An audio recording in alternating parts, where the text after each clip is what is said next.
America के Texas में जहां हनुमान जी की मूर्ति बनाई गई, जो मैं आपको दिखा रहा हूं, इसका विरोध कर रहे हैं कुछ कट्टरपंथी। सोचिए आप, अमेरिका में हनुमान जी की मूर्ति को लेकर संग्राम छिड़ा हुआ है। हनुमान जी की मूर्ति वहां कुछ लोगों के लिए विरोध का सबब बन गई है और इतना बड़ा मुद्दा बन गई है कि लोग मंदिर तक घुस आए, अंदर तक मूर्ति बनाए जाने पर हंगामा कर रहे हैं। उन लोगों ने ना सिर्फ नारेबाजी की, बल्कि हनुमान मंदिर में मौजूद लोगों को परेशान किया गया, दर्शकों। लेकिन सोचिए आप, ये अमेरिका यानी 7 समंदर पार तक जा चुकी है विचारधारा। ये कौन लोग हैं दर्शकों, इनकी क्या चाहत है, मैं आपको बताऊं। उससे पहले बता देता हूं कि आखिर अमेरिका में हनुमान जी की प्रतिमा बनाई गई। टेक्सास के अष्टलक्ष्मी मंदिर में हनुमान जी की मूर्ति बनी हुई है और $80 लाख की लागत से इसे तैयार किया गया है दर्शकों। 18 अगस्त को हनुमान जी की मूर्ति की प्राण प्रतिष्ठा की गई है।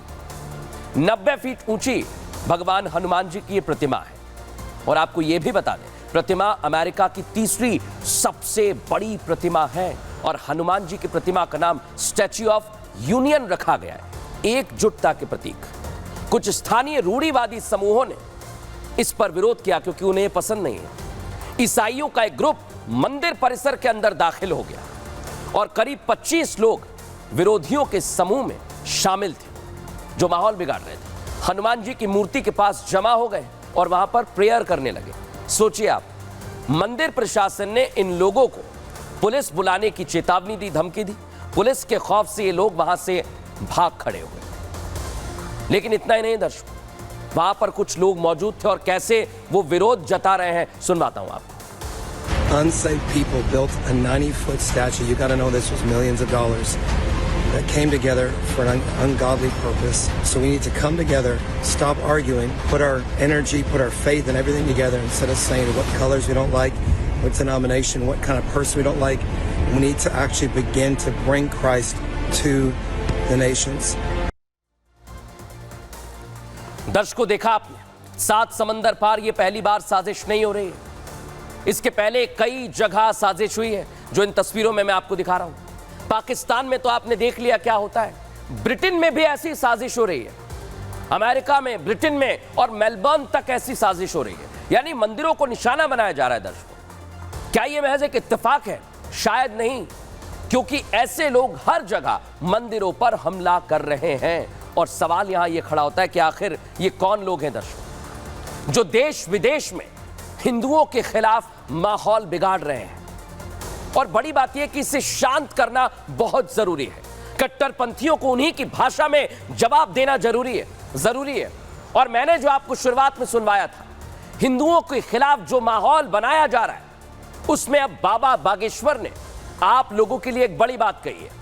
हिंदू एकता की हुंकार भरने पर मजबूर कर रहे हैं बाबा बागेश्वर। बाबा बागेश्वर आप लोगों के लिए संदेश दे रहे हैं, कैसे हिंदू हर उस ताकत को हरा सकते हैं जो उनके खिलाफ देश विदेश में उठ रही है। वो कह रहे हैं कि एकता में ही शक्ति है।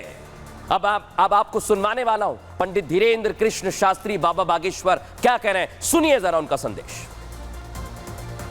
आने वाले समय के लिए हम लोगों को अभी से तैयार होना पड़ेगा। इसलिए हिंदुओं की एकता होना बहुत आवश्यक है। हिंदुओं की एकता के लिए जात पात सबसे बड़ी दीवार है।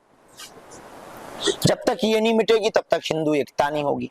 हिंदू एकता नहीं होगी तो राष्ट्र की समृद्धि में रुकावट रोड़ा हमेशा बना रहे। इस देश के विकास में सबसे बड़ा अवरोध यही है।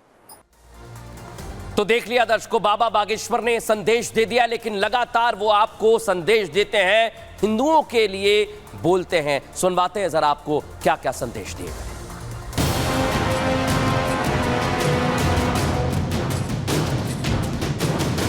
कथा से सनातन धर्म नहीं बचना है, सनातनी हिंदू एकता से सनातन धर्म बचना है। इंग्लैंड में रहने वाले लोगों, जाग जाओ और अब कोई हिंदुओं के ऊपर उंगली उठाए तो हम सब एक हो जाओ। ये भोले भाले हिंदुओं को जो बरगला रहे, धर्मांतरण करवा रहे, अब इनको बख्शा नहीं जाएगा।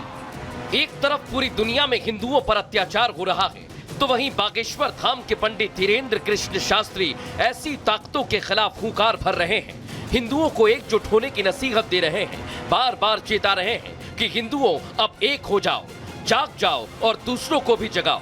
दुनिया के अलग अलग हिस्सों में रह रहे हिंदुओं से एक साथ आने की अपील कर चुके हैं। एक और आज हम प्रार्थना करेंगे कथा में और तुमसे प्रण लेकर के जाएंगे, मर जाना पर सनातनीय हिंदुओं अपनी एकता मत छोड़ना। तुम्हारा एक होना बहुत जरूरी है, और खासकर विदेशी धरती पर।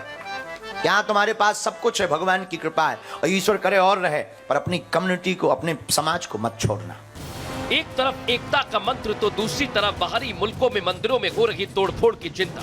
पंडित धीरेन्द्र कृष्ण शास्त्री पहले भी ऐसे कट्टरपंथी ताकतों को जवाब दे चुके हैं, बता चुके हैं कि अगर सनातनी एक साथ हो जाएं तो मंदिर पर हमले की हिम्मत किसी की नहीं होगी। ऊपर कोई उंगली उठाए तो मैं सौगंध है भारत की, तुरंत एकता के साथ खड़े हो जाना। हमारी प्रार्थना है, और ये अगर तुम नहीं कर पाए तो तुम जीते जी बुझदिल हो, खुद भी जागो, दूसरों को भी जगाओ। साफ है, पंडित धीरेन्द्र कृष्ण शास्त्री जानते हैं, समझ रहे हैं कि कैसे पूरी दुनिया में कट्टरपंथी ताकतें हिंदुओं को नफरत की आग में धकेल रही हैं। जिससे बचना है तो एक साथ आना है, एकजुट रहना बहुत जरूरी है। दर्शकों, बाबा बागेश्वर हिंदुओं को साफ कह रहे हैं, संदेश दे रहे हैं, अपने नाम के आगे से जाति हटाकर किसी को भी अपना परिचय हिंदू के तौर पर देना चाहिए। लेकिन दूसरी तरफ